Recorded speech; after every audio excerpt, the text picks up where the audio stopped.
Ito yung totoong nature na hindi mo kailangan ng music. Street lights glow, the world moves slow. I'm the shadow that you barely know. They race for clout, they race for fame. I'm out here. So yes yo mga preng, nagbabalik na naman tayo dito. Woo! Going to Buko-Buko Peak na tayo mga preng. Tang 2 times natin tong punta dito mga preng. And syempre kasama pa rin natin yung ating mga kabarka fam. And at this moment of time, I think it's already 2 minutes to 6 a.m. Yep, going up na mga preng. And currently I'm using this kind of, I don't know anong tawag nito, running bag.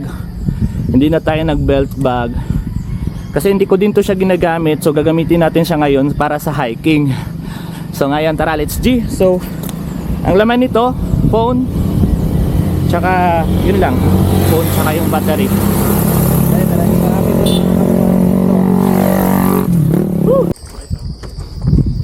So dapat mga around 5 AM nakakit na kami, kaso nga lang yun nga, pumangit yung tiyan natin. So update, kasi nga matagal-tagal din kami hindi nakabalik dito. So ganito yung update dito. Dati hindi to ganito eh. Tingnan nyo mga friend. Oh, wow. I don't know kung government fund ito or private. This is a good sign pa rin kasi nga parang nilagyan nila ng dike or yung pang flood control mismo. Napagod na tayo. Naninibago tayo mga friend. Tapos yung lupa dito parang semi-limestone. So kapag masyadong dry siya, talagang sobrang tigas niya talaga. Pero tingnan nyo mga preng. Ayan. Landslide control. Parang ganun. Hindi siya flood or landslide siguro siya. Landslide control. Landslide protection. Ano ba? Dito palang hangak na. Last time nag-request tayo ng pondo para sa tourism dito sa may papuntang Sanchez Peak, Buko-Buko Peak at ano pang mga peak na pwede mong puntahan dito sa may anong area to? Olimpog. So ngayon meron ng pondo. Ayan o, tara basahin natin. DPWH ito, worth 11 million. Wow, 11,544,365.37 pesos. Yung construction dito is yung construction of roads and slope protection. So yung nakita natin doon kanina is slope protection yun mga preng. So from August 14 to December 11 yung completion. Kaso nga lang, ano date na ngayon? So meron silang work suspension, pang 3 work suspension. So basta yun sa GAA FY 2024 yung budget nila. And that's great kasi nga binigyan nila ng pondo dito para mas maging maayos, mas maging maganda yung pagdaan mo dito, lalong lalo na sa mga hindi taga Jensan, sa mga turista natin na gustong sumubok sa area na to. So yan, morning na morning, papawis mode. Ganda ng hangin, presko. Ito yung tipong hindi mo kailangan ng headphone or earphone kapag nag-hike ka dito. Kasi you know, pag nature lover ka, alam mo na talaga yun eh. Gusto mo marinig yung hangin, tunog ng ibon, at kung ano-ano pang tunog sa bukid. Yup.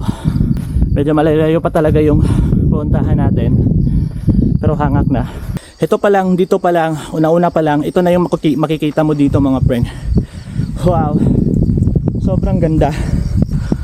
Ayan oh, grabe, sobrang lupit. Kita mo ba yan friend? Diba ang ganda? Woo! Good morning. Gani. Ito yung part na dinadaanan ng mga motorsiklo. Sobrang tirik, sobrang sira yung daan. Pero after nito, itong pagod na to, worth it naman din doon sa itaas. Yun nga lang, hangak talaga. Woo! Di ba ang ganda? Morning. Hi vlog. Hello. The good thing here, kasi nga kakabalik lang namin, meron ng, dyan sa likuran ko, meron ng tindahan na pwede mong kabilhan. Either kape ba yan or tubig, baka meron din silang tubig. Sa nakita ko, merong table doon tsaka upuan. So pwede pang kapihan. pangtambayan kapag pagod. Paakyat pa rin mga preng. Ayan o. Paakyat yan. Dito sa video, parang hindi mo siya mai-imagine na paakyat siya. Pero dito sa reality, tungas siya. Pero may mas tungas pa ani. Doon mismo na talaga malapit sa Buko-Buko Peak. Mas maganda to dito kapag wala tong mga damo, no? Tabi-tabi po. Kasi makikita mo yung ganda ng bundok. Mas maganda pa dun sa itaas mamaya. Check natin doon. Pero ngayon, pahinga muna tayo. Bawal magsalita kay hangak.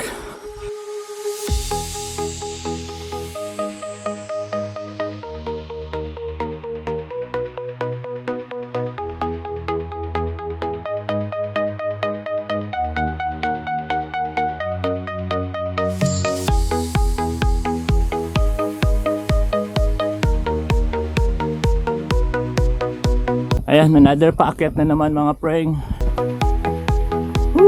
Bawal muna salita kasi hangak.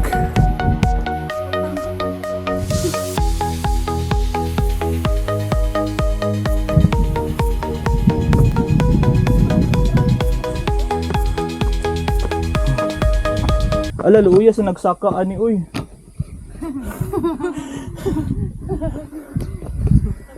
Pasaka pa lang siya ba? Bibili na siya. So ayan, limit lang yung salita natin ngayon kasi nakakapagod magsalita habang umaakyat. Okay lang sana kung ganito, yung hindi masyadong tungas ba or plain yung daan, nakakapagsalita tayo. Pero yung tipong tungas jud siya, pakyat talaga, ang hirap. Good thing kasi nga may pondo na yung DPWH para dito. Pero I think yun ay naabot dito. Pero sana naman papaabot nila dito kasi ang daming turistang gustong bumisita dito. Tapos ganito yung may experience nila. Lubak-lubak, sira-sira. Sa mga trail runners, tsaka yung mga mahilig sa trail, ito yung paborito nila. Pero yung mga normal na tao lang na gustong ma-experience yung nature, parang mapapangitan talaga sila. So guys, look at the view here. Wow, sobrang ganda. Tsaka dito meron silang nilagay dito sa itaas. So paakyat na tayo.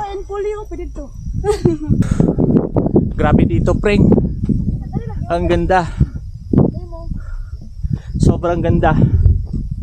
Ito yung totoong nature na hindi mo kailangan ng music, hindi mo kailangan ng sound.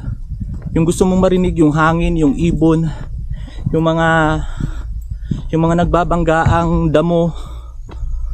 Ganito sobrang peaceful, napakaganda. Good morning.